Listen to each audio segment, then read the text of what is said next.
Hi guys, Beth here, aka Mediagirl94, and with Generation 9 Pokemon Scarlet and Violet dropping next week, as someone who's played the Pokemon games ever since Yellow, and fell in love with Pokemon when her dad came back from Japan with a Pikachu plushie, even though nowadays Eevee is my more personal bias, I love this franchise, and so I decided to make like a top 5 Pokemon games.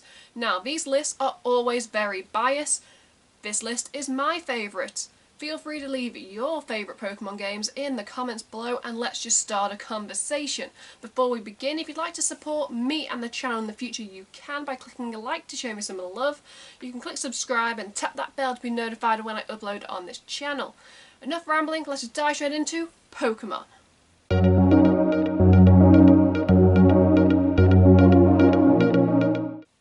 Number 5 is Pokemon Sword and Shield, or Generation 8. Now, these games were very rough and hated before their release with Dexit and people obsessed with the graphics of a certain tree, but I enjoyed them.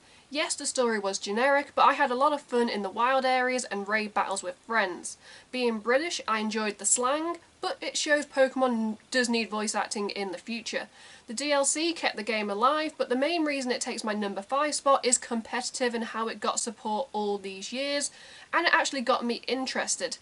Fingers crossed we can turn XP share off in Scarlet and Violet, but damn did I fall in love with Yamper and Wooloo. There were a lot of sheep growing up in the countryside, so I felt very at home playing this Pokemon game. Taking my number 4 spot is Pokemon Platinum. The Pokemon trend of releasing a third game with some graphic and story updates, but what set Platinum apart from Diamond and Pearl was the endgame Battle Frontier, and well, just a lot of things in general. Now, I did put hours into Diamond on my DS, but Platinum ticked all the boxes. They made changes to exclusive Pokemon and added new areas to expand the story and change gym puzzles. I kind of wish they put some of these elements into Brilliant Diamond and Shining Pearl, as I'd tell anyone if you want to play 4th gen, then pick up Platinum.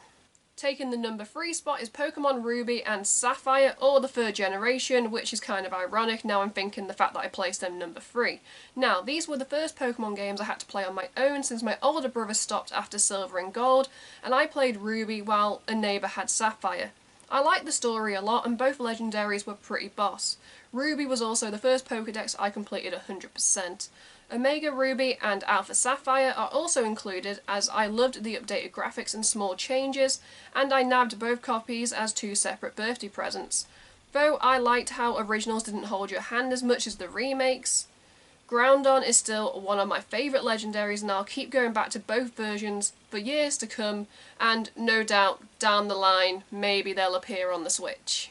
In at number 2 is Pokemon Gold and Silver, or Generation 2. Again, yes, I understand the irony now that I'm saying this, in fact I placed it number 2. And these games are the main reason I didn't put any Generation 1 games, because there was so much more to do, and going back to Kanto and seeing familiar towns and gyms post-endgame, I adore all 3 starters in this gen, and when I eventually got Soul Silver off a friend pretty cheap, I played 3 times with each starter. I have fond memories of playing and trading with my older brother, as he had Gold and I had Silver.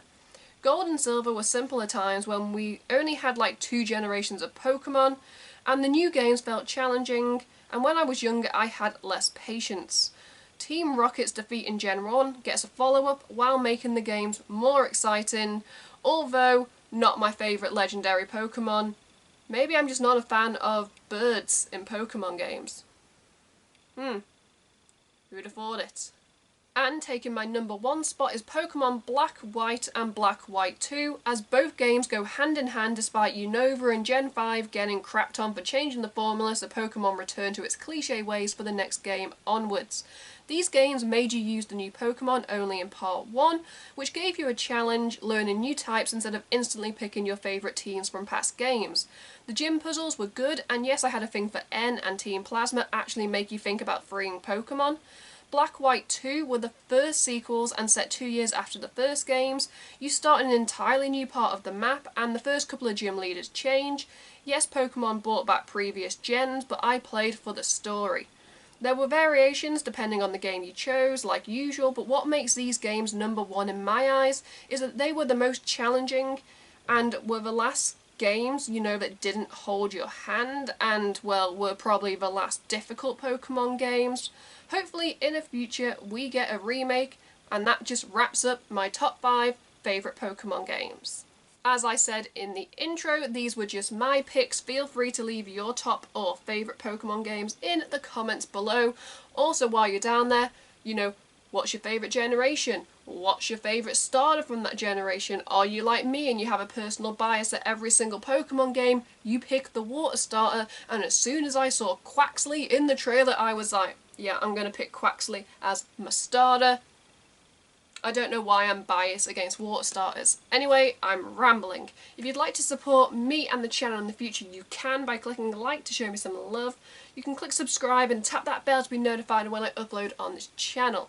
At the end of this video, you can check out my last 2 videos or playlist, depending on what mood I'm in when I'm editing this. Until next time, I'm Beth, Mediagirl94. Goodbye.